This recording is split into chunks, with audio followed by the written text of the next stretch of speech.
few years ago, I got re-obsessed with the Beatles and was keen to steal their drum sound in my music. Surprisingly, there were no random guys or gals on the internet teaching me how to do that without actually recording drums. But luckily, there were no shortage of companies lining up to take my money in exchange for sounding like the Beatles. So with great excitement, I got this plugin and set it up in the DAW. But there was just one problem.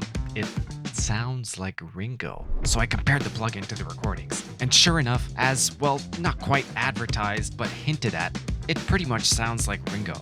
And I finally realized, I don't want to sound like Ringo. But what kind of Beatles fanatic doesn't want to sound like Ringo? Well, after eating some old yogurt and feeling kind of funny, I developed a super scientific hypothesis. You must never forget that old music you haven't heard in a while will always sound more hyped up and modern than you remember. Should you forget this, great disappointment will ensue. So in my head, Ringo's drums sound like this. Tight snare sound, boomy kick, quite compressed, nice ambience, very natural feel with a swing to it, and not like this.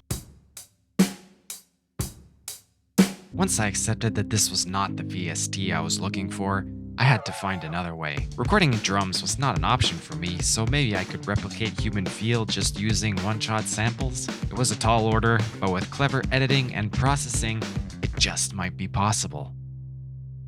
Long story short, because I know you're waiting for the tutorial, I tried editing and resampling one-shots for months with the hopes of getting them to sound human, but it was all a waste of time because I ended up right back where I started with a basic one-shot beat. Except now I was exhausted and dehydrated, so I gave up and this happened. Real producers use drum loops too, Nick. Nobody on the internet will call you out for using drum loops, Nick. Being desperate and remembering my last vision provided me with scientific insight, I was in no position to reject advice. So I thought back to my attempts with one-shots and realized that I had met some of my criteria, but not others. What if I could get my drums to fill in those gaps? And now the tutorial! So I realized that you could use drum loops to glue your one-shots together. All you have to do is find a drum loop that has a nice sound and a nice feel to it, maybe some ghost notes and stuff like that, and then you're good to go. Before you do anything, warp the clip and match the tempo of the loop and your session, either by changing the clip BPM or by changing your DAW tempo to match your loop. This just depends on if you have a song idea in progress or you're starting from scratch with just a loop. Don't quantize the loop though, otherwise you'll lose all the human feel, which is the whole point of this thing. Then you chop it up to rearrange it to make the exact beat you want, solving the copyright issue hopefully. At this stage, you just focus on the main kick and snare and worry about the rest later. Make sure you check your edits are not causing clicks. If they are, just use crossfades to clean them up. Then, you find one-shot samples to supplement your loop. Finding the right ones is super important because the one-shots will be much louder than the loop. Depending on your loop, you might need to zoom in to align the one-shots to the loop to avoid flams. If a particular hit proves difficult to align, you can always warp that hit in the loop a bit, so long as it still feels natural within the context of the whole loop. Adjust the volumes of the one-shots as you go to blend with the loop. Are you tired of the word loop yet? I am, but we've still got a ways to go. Then you EQ the loop to tuck it in behind the samples. You're likely to remove lows and low mids so as not to compete with the kick and snare. And now you can rearrange the little in-between bits like ghost notes, hi-hats, and slight fills to really bring the beat to life. Make sure you check your edits are not causing clicks. If your loop doesn't have a lot of ghost notes or fills, you can source them from another loop from the same pack. Speaking of which, you can also add a second drum loop.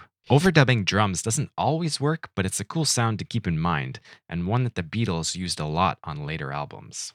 Now we'll glue all of these elements together by grouping the tracks and putting some effects on the group. My go-tos are compression and saturation. Depending on the type of compression you're doing, some parts of the loop might become awkwardly loud, especially the hi-hats. If you don't like that, you can clip gain parts of the loop down to solve that problem. Depending on the context, I'll also use short reverbs or delays to simulate some sort of room.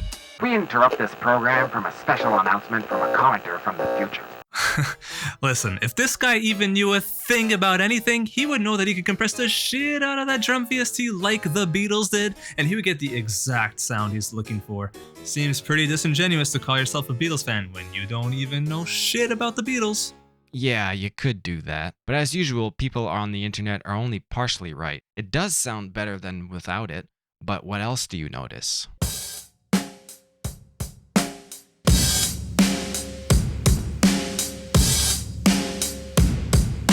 For one, the compression brings out a lot of ambience and noise. Turning down the overheads does solve the problem a little bit, but if you turn them down all the way, you lose the cymbals completely.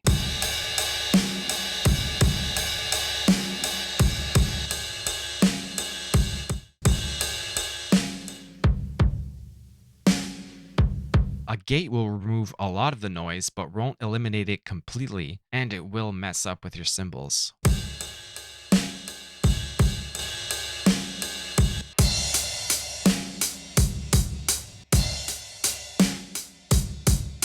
You could put the cymbals on a separate track without compression or gating so that the gate doesn't screw them up, but I think that compressing the cymbals with the rest of the kit is part of the Ringo sound, so separating them is not a compromise I really want to make.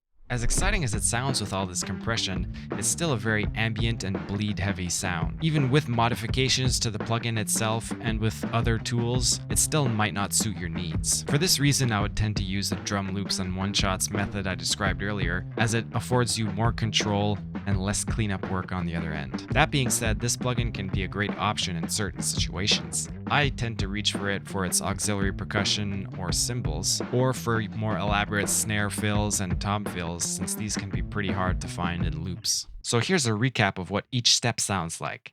Find a loop that sounds like a human playing, even better if there are ghost notes or fills. Chop your main kick and snare hits to make your own rhythm. Supplement these main hits with one-shots. Have fun rearranging the ghost notes and fills to make it sound human. Group all of these tracks together and glue them with whatever effects you want, like compression, saturation, or short reverbs. If the compression takes the balance out of whack, adjust the track volumes or cut gain certain parts of the loop to fix those problems. But hey, what do I know? I'm just some guy on the internet telling you how to sound like Ringo without recording drums. Now that your drums are taken care of, you'll probably need a bass line to go with that too. Chances are you're also a Paul McCartney fan, so you might want to check this video out.